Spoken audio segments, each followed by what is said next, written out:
tujuan dari podcast itu memang saya baca tuh ke sana gitu. Ini harus dicermati oleh kita sebagai pendukungnya Pak Jokowi, sebagai pendukungnya Ganjar yang akan melanjutkan tugas Pak Jokowi gitu. Jadi di tengah-tengah ini sudah mulai main ini bos gitu. Jadi harus hati-hati.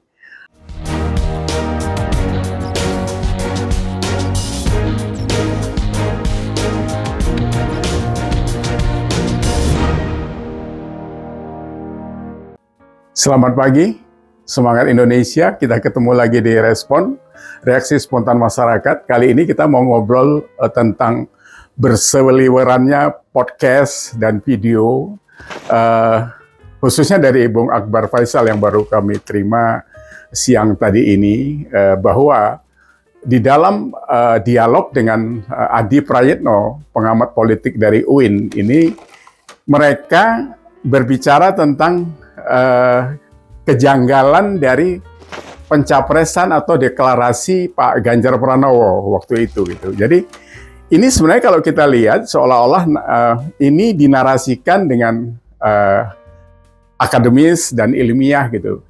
Tapi kalau kita simak sebenarnya dia tidak ke sana gitu. Jadi ini sebenarnya ada penggiringan opini tentang bahwa mengatakan bahwa PDIP dan Pak Jokowi ini tidak solid gitu. Karena apa?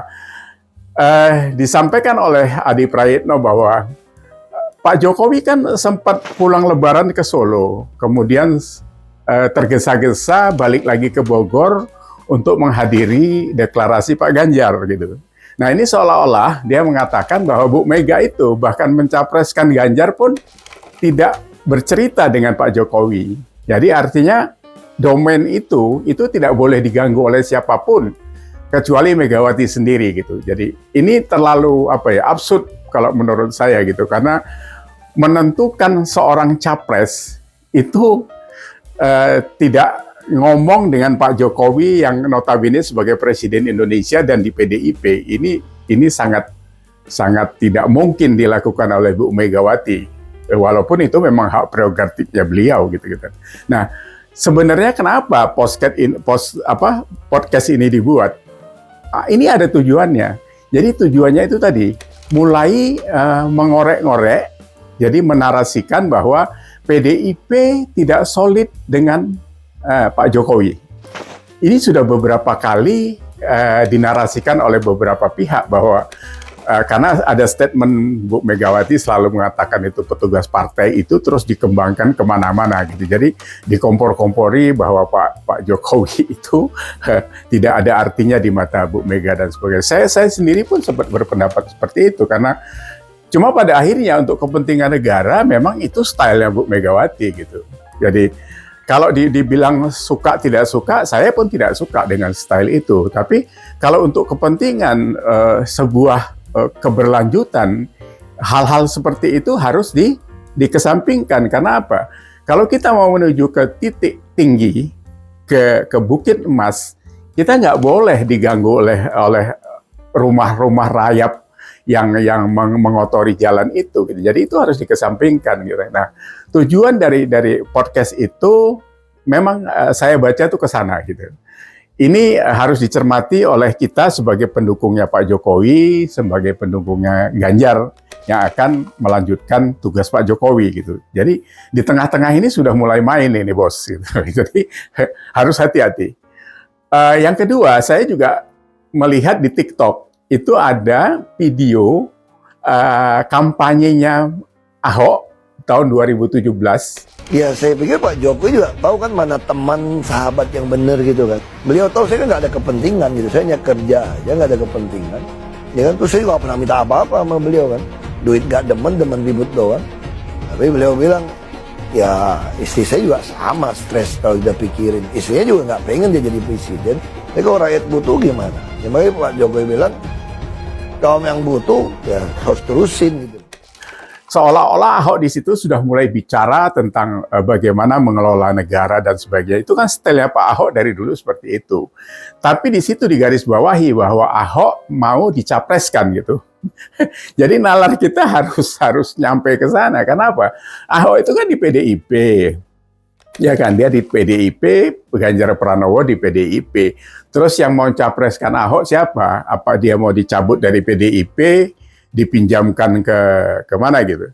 Nah ini, di situ juga ada statement bahwa ini didukung Pak Jokowi gitu. Nah, kebetulan sore tadi saya mendapat info yang valid tentang apa yang terjadi ini. Jadi itu confirm, tidak ada perpecahan, tidak ada pecah kongsi dan sebagainya di PDIP tentang pencalonan Ganjar Pranowo ini gitu. Nah, itu yang perlu kita terus waspadai karena bagaimanapun masa-masa memasuki kampanye atau pra-kampanye ini memang apapun mereka lakukan gitu. Jadi harus diingat sejak Pak Jokowi tahun 2014 itu juga dari sana luar biasa fitnahnya gitu ya. Sekarang ini sudah menyerempet ke sana gitu.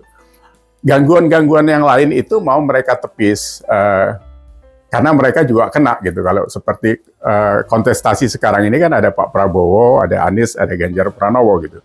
Nah mereka juga sudah mulai membungkus dirinya untuk mulai mengcounter hal-hal yang sebenarnya tidak bisa dicounter oleh mereka karena kebusukan itu ada di diri mereka sendiri. Jadi rekam jejak Pak Prabowo, rekam jejaknya Anies, ya itu nggak bisa ditutupi karena memang sudah bau kemana-mana gitu. Apalagi Pak Prabowo yang sudah notabene nanti kalau tahun 2024 dia ikut lagi berarti 3 kali nyapres dia gitu. Atau tambah 1 lagi waktu itu jadi cawapres bersama Bu Mega. Dari dulu semua yang dinarasikan kita ini yang tahu rekam jejaknya Pak Prabowo itu sudah jelas. Jadi itu sebenarnya pengulangan yang dilakukan oleh kita untuk mengatakan bahwa orang ini tidak pernah putus dari sejarah itu gitu. Jadi setiap kali dia mau mencapreskan diri ya kita harus bicara soal itu. Karena yang lalu juga saya katakan bahwa kalau rakyat Indonesia mau dengan Pak Prabowo sudah sejak 2014 mungkin sudah kepilih beliau gitu. Jadi itu kan tanda-tanda sebenarnya. Kalau 2019 kemarin ya menangnya Pak Jokowi 55 dia 45 karena posisinya memang posisi kaum kadrun ini kan memang full di sana gitu. Tapi kalau tahun 2024 konstelasinya beda, sudah berbeda. Jadi mappingnya sudah beda, pasarnya sudah bergerak ke arah kekuatan Pak Jokowi yang akan dilimpahkan kepada Ganjar Pranowo. Karena kita harus yakin benar bahwa 83% kepuasan masyarakat Indonesia terhadap Pak Jokowi itu tidak main-main. Nah itu yang akan digeser ke Ganjar Pranowo. Karena memang harus diusahakan ke sana. Kalau tidak, apa yang dikatakan Pak Ganjar Pranowo bahwa Jokowi adalah mentor dia, mentor politiknya. Itu sudah jelas gitu. Sudah jelas dikatakan oleh Pak Ganjar Pranowo. Jadi kalau sudah mengatakan dia mentornya, berarti apapun yang sudah dikerjakan Pak Jokowi akan dikerjakan oleh Pak Ganjar untuk meneruskannya. Beda dengan Anies Baswedan, tidak akan meneruskan apa yang pernah dikerjakan Pak Jokowi. Ini sama kasusnya dengan waktu itu di Jakarta. Itu clear, saya pikir clear. Jadi kalau orang ini amit-amit jabang bayi, kalau jadi presiden, ya itu pasti bubar semua, diobrak-abrik sama dia itu. Nah, dia yang mengobrak-abrik dengan nafsunya dia dan kroninya itu, rakyat Indonesia yang rusak gitu. Jakarta saja sudah rusak, apalagi nanti dikasih Indonesia gitu. Jadi itu saya pikir sudah nggak bisa ditawar lagi gitu. Nah, sekarang head to head-nya kan dengan Pak Prabowo gitu. Nah, ini juga harus diantisipasi karena bagaimanapun mereka semuanya bermain.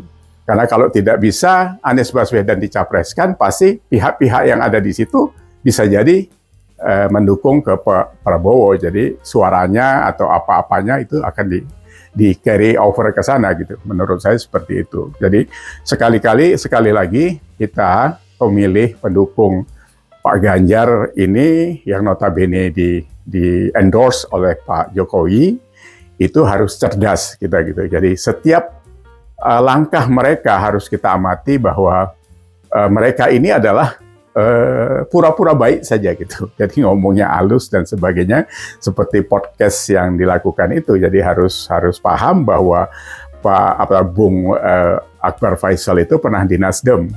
Mungkin saja dia masih mendem gitu kan, atau ada bisikan dari ketum atau siapa-siapa yang membawa pesan itu gitu.